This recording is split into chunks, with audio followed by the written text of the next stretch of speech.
So in the previous lecture, I showed you how the command line works on Unix or in Linux. And the other thing that I wanted to show you in this group of lectures is when we run deal.II or when you run any computational science code, oftentimes you have to do some programming. And I'm not going to, in this lecture at least, tell you something about, let's say, programming itself or the languages itself.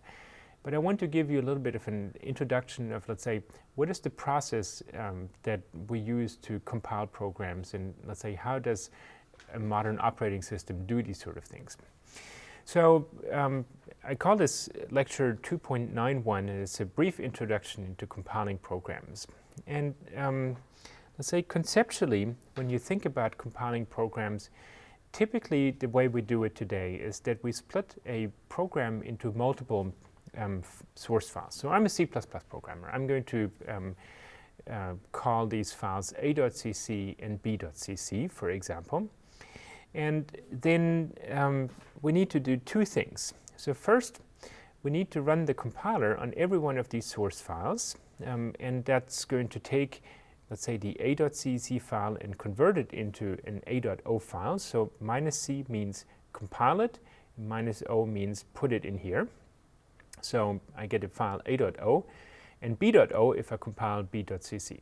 And so what these files, we call them object files, contain is, in essence, for every function and every variable that you declare in these two source files here, these are going to contain, let's say, the machine code for these two functions, or for the functions from these two files. And so then there's a second step to this whole thing that we call linking. So linking takes all of these object files and puts them into one executable. And we do this again. So my compiler is called C++. So when you list all of these object files and you say -o and then an execute, or the name of an executable, that's where it's going to write this into. That's what the linker phase does. And the linker phase, in essence, needs to figure out things like this. So let's say in a.cc, I call a function that is actually located in b.cc. Then what the linker does is, so it will find a reference to this function in a.o and the function itself in b.o, and it needs to replace this reference by the concrete address of this function. So I'm going to show you a few of these things in examples later. But the important part that I really want to stress is that, let's say, building an application really consists of two phases: compiling every source file into an object file, and then linking all of these object files into the executable. And this sort of process has been the same for, I don't know, 40 years or more.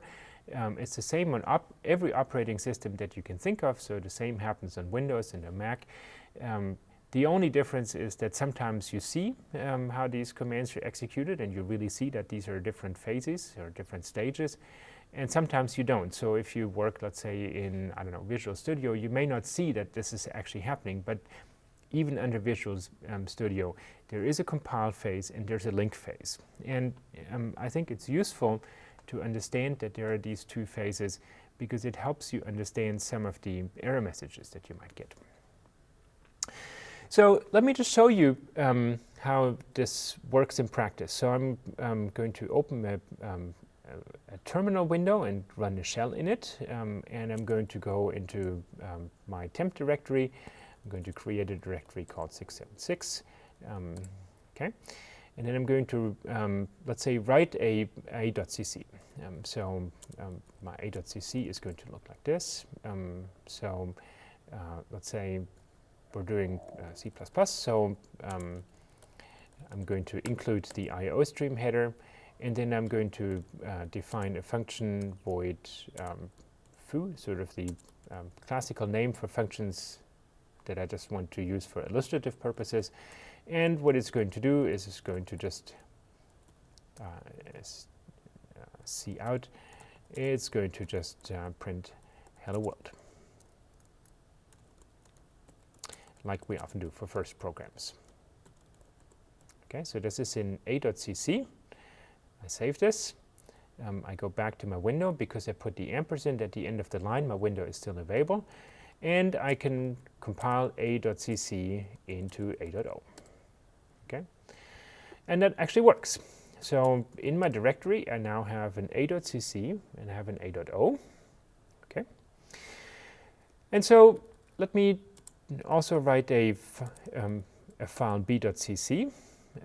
So in b.cc, for example, I have my function main. So in C, I always have to have a main function. That's the starting point that the operating system calls when it wants to execute this. And in this function, I'm going to call foo, which should print hello world, right? So I save this, hit Control S, and let's say I want to compile this now. This is, for those of you who know C++, this isn't going to work. So I'm going to try to compile b.cc, put it into b.o. What it's going to say is foo was not declared in this scope. And what the compiler means by that is really C++ specific. So it says you're trying to call a function here, but I've never heard of that function. And the way we deal with this in C++ is that we declare a function. So a function declaration looks like this. A declaration just says this function exists. Actually, it had no return type. So this function exists, it returns nothing, and it takes no arguments. Okay?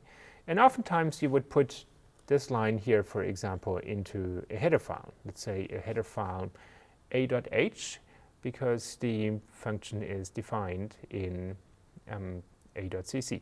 So that's really the point I wanted to make. So this is a declaration, whereas the original, where were we here? Here. This here, it's not a declaration, it's a definition, because it actually provides the body of this function. Okay? So I save this again. I'm going to go back to my shell window. I'm going to try to compile this, and this time it succeeds. So now I have a.cc, b.cc, a.o, and b.o, and then the b.cc tilde, that's a backup file. So the tilde always indicates it's the previous version of a file. I don't need that here. But so I have an a.o and I have a b.o. So a.o contains the function foo, b.o contains the function main. And if I want to link those together, I say a.o and b.o, and I'm going to write this into a program that I call hello. Okay, sorry, not like this, so -o. So I have an executable that is called hello here, and I can, so it's in my current directory, so I need, which is not part of the path environment variable, so I need to say /hello, and it's going to output hello world. Wonderful. Okay, so you see that the two different stages, first compiling and then linking. And linking resolves calls from one object file to functions that are defined in another object file. So when you look at it this way, then you have to recognize that errors can happen in both of these stages. So you've already seen that during compiling, I tried to call a function that has not been declared. So the function existed, all right. The function existed in the file a.cc, but in the file b.cc, the compiler knew nothing about it. It didn't know where to look, and so it gave me an error message. The same thing would have happened if I reference a variable, for example, that has not been declared. That might exist somewhere else in some other .cc file, but as long as I don't declare it, I cannot use it. And then, of course, there's the ubiquitous problem that we mistype things, or we just don't remember the syntax exactly. These are all things that a compiler will complain about during the compilation phase. Okay? There are also error messages that can hear during the linker phase. So, for example, it may have been that you declared that the function exists, but then you forgot to actually implement it. So you didn't provide a definition to it. And let me show you how this looks like in practice. So let's say I have all of these files here. I'm going to open b.cc. Okay. So I declared a function foo and I called it. Okay. Let's say I declare a function foo2 and I call it. Then the compiler is happy to compile this file b.cc. Maybe I had every intention of actually implementing this function foo2, but I forgot about it. So let's see what happens here. So I'm going to try to compile this. Okay. So the compiler is happy, no compiler error. Okay. But if I try to link this together, so I say C++ A.O, B.O, minus O hello, then the compiler is going to say there is an undefined reference to a function foo2 in this file b.cc, okay, and it found this in b.o in the function main. So that's a typical error message that you get out of a linker. It says you try to reference a function or a variable that you have declared exists, but that I cannot find a definition anywhere. So that's a linker error.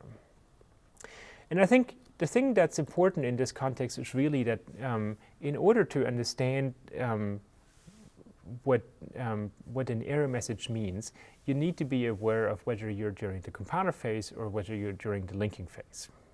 That's the important point. So a little bit of advice when you see error messages. When the compiler produces errors, these errors often cascade. And what I mean by that is that, let's say, it finds that you try to call a function that has not been declared, or that maybe you just mistyped the name of the function. And you had sort of assumed that that this function returns, let's say, I don't know, a string. And you used it in the context of a string, but because the compiler didn't know that function, it doesn't know that that thing is supposed to return a string. So not only will you get an error message about the function not being known or not being declared, but it will also not quite know what to do with the result of that function. And so you will get another error message. And maybe if the expression in which you call that function is complicated, you will get many follow-up messages. So one of the important things when you see a whole screen full of error messages is that you need to address the very first error message first. You need to start reading error messages from the top. There's no point in trying to address the last error message because it might be a follow-up of something that had already gone wrong previously. And one of the ways you can do this, so let's say you get multiple pages of error messages, you need to be able to figure out what is the first one, and here's how we do this. So you call, let's say, C++ minus C A.cc, so you want to compile this into A.O.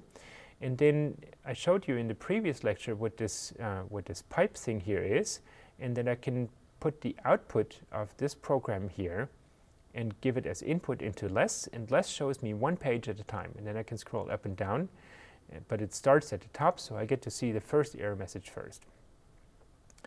The problem that that happens here is that the pipe operator, this thing here, takes the standard, the usual output of the program on the left and gives it as the output on the right. But the compiler produces error messages not on the standard output, but on the standard error stream. And so what I need to do is I need to redirect the standard error stream into the standard output stream so that I can then use the pipe operator. And that's what this complicated thing does here. So what that really means is, so this operator here says take this stream that corresponds to the standard error stream, put it into the standard out stream.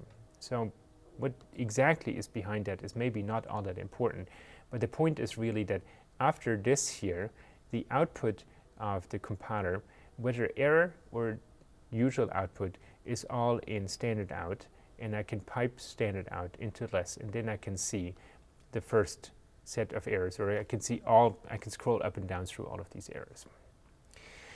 The other thing I want to mention in the context of error messages is that because the linker can only run once you have compiled successfully all of the source files, linker errors can really only happen after everything has been compiled.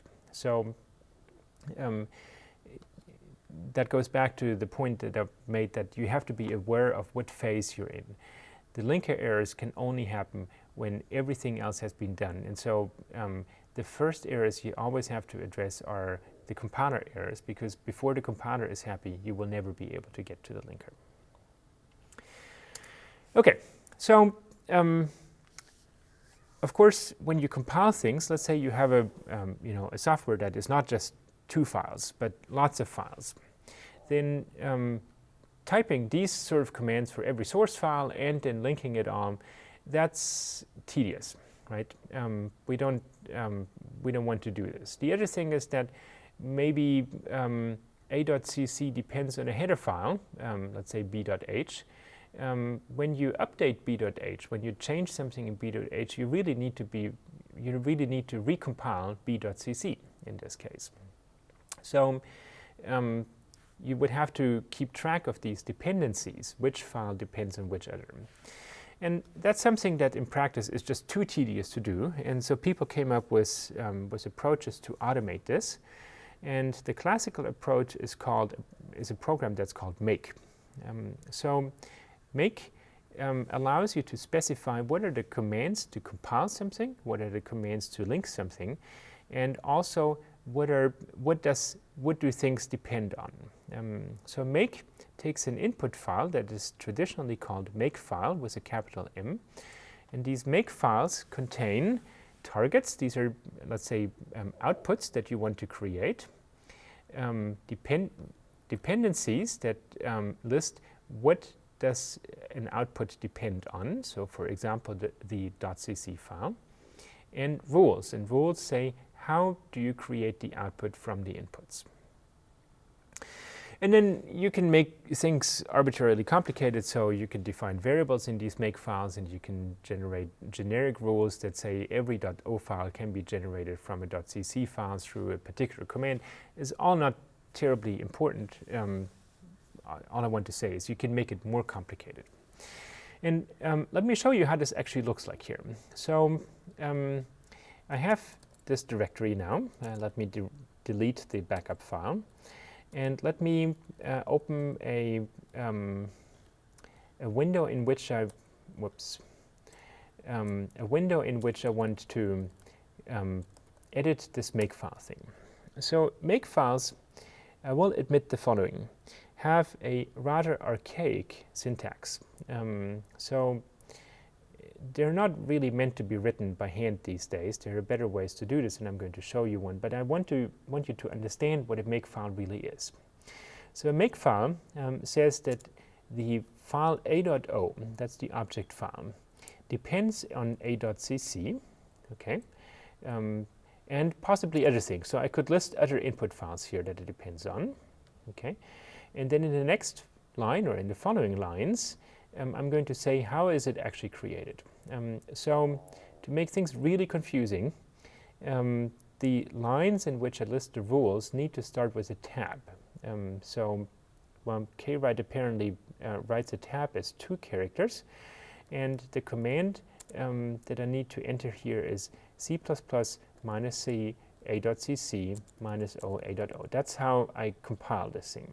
And the important thing really is that it's not 2 spaces here, it's a tab that needs to be there. And it's a good question now whether kwrite actually allows me to write this, but we'll find this out.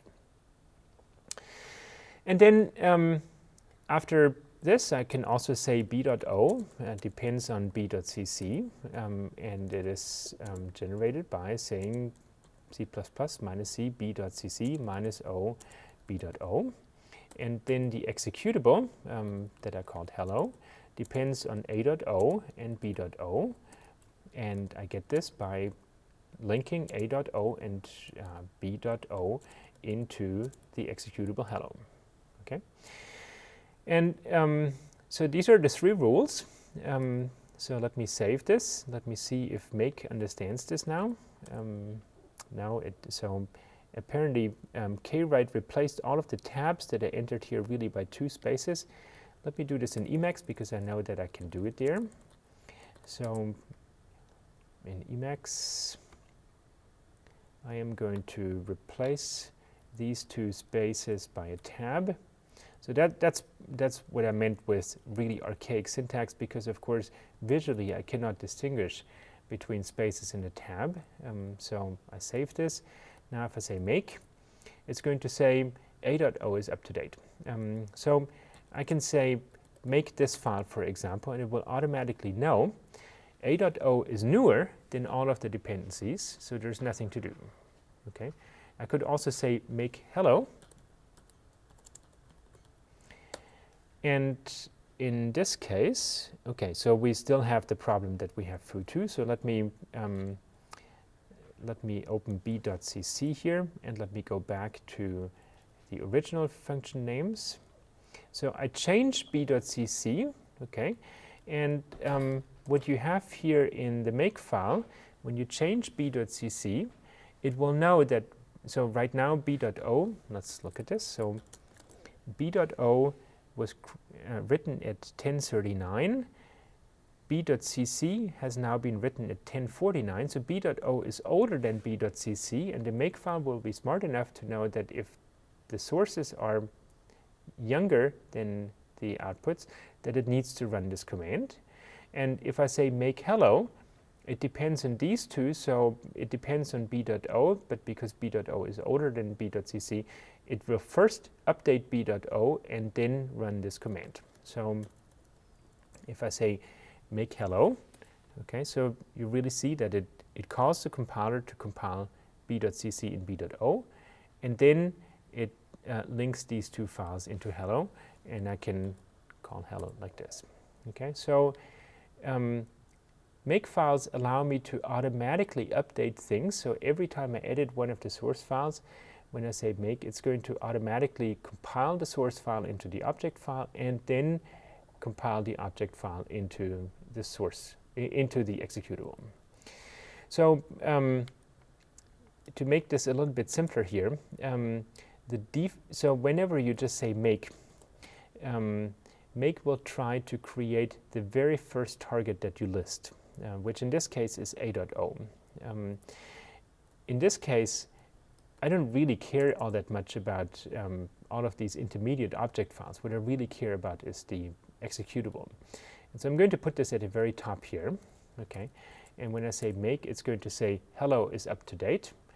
Let's say if I just edit something here, I'm going to insert a space, okay?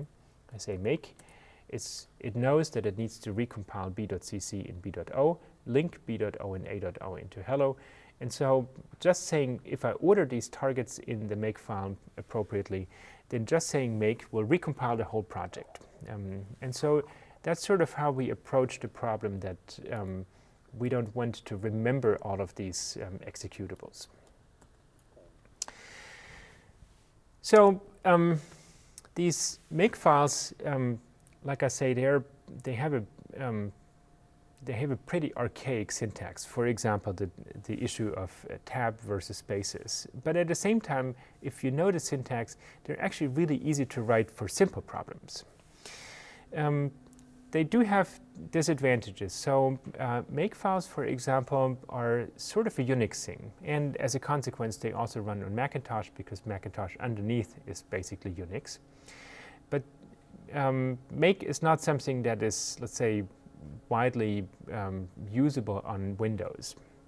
And the other thing is that make really only says this depends on that, and these are the things that you need to execute. These are the commands you need to execute in order to compile a.cc into a.o.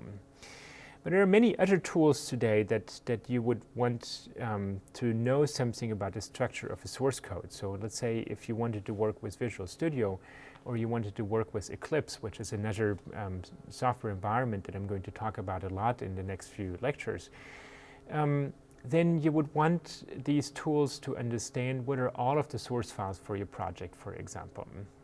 Or let's say this source file includes this header file. So these integrated development environments like Visual Studio can really make use of this information, and it's not present in make files. And in particular, it's not present in make files in a way that is easy to parse. So the syntax of make files is really only meant to be used by the program make.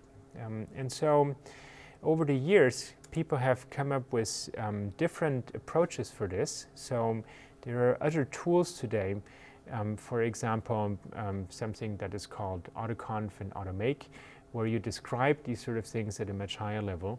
Same thing with a language that is called CBake, for example.